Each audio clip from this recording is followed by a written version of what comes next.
Pablo y yo somos socios de una productora de teatro, en la que yo aporto el cerebro, el dinero y el talento, y él aporta su cara.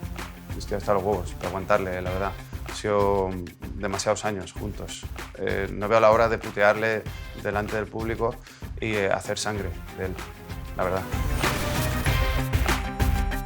Mi táctica para vencerle pues, va a ser dejarle hacer, porque él es muy malo, entonces él solo se va a vencer a sí mismo y el público solo lo va a ver clarísimamente, así que no tengo que hacer nada, simplemente esperar y que él solo se vaya ahogando en su propia mierda. Pues mira, voy a empezar hablándole de todas las carreras de éxito de sus compañeros. Voy a hablar de todos los que han trabajado con él y ahora son grandes actores, y cuando esté ya en la mierda voy a recordarle todo sobre un paso adelante. Va a ser maravilloso, se va a sentir tan mal. El punto débil de David sería él en sí, o sea, todo su ser.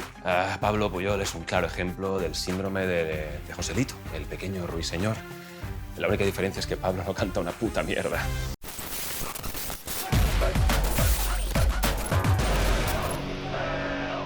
Mi relación con Berto personal es de amistad, de admiración, incluso de idolatría, pero aquí se ha venido, quiero decir, esto es venir a un descampado con un palo y un clavo y una piedra afilada, de siles.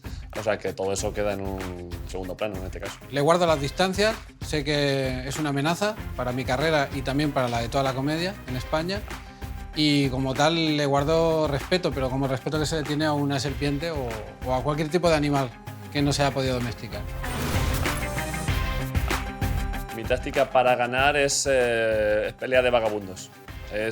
Vale todo, se pueden morder los ojos, pegarle en los huevos con un palo. En fin, dos vagabundos peleando por la vida. No creo que sea necesaria una táctica. Creo que sería incluso contraproducente porque podría confundirle demasiado y que acabara llorando. Así que simplemente la táctica es pues, reaccionar y darle una buena hostia a ver si se queda tetrapléjico. Berto a primera vista tiene pocas debilidades, es un magnate de la comedia, es una figura internacional, así que me queda desmontar eso por la vía de lo sórdido, por la mala idea, por los bajos de Mercamadrid. Broncano no tiene puntos débiles. Broncano es básicamente un punto débil en sí.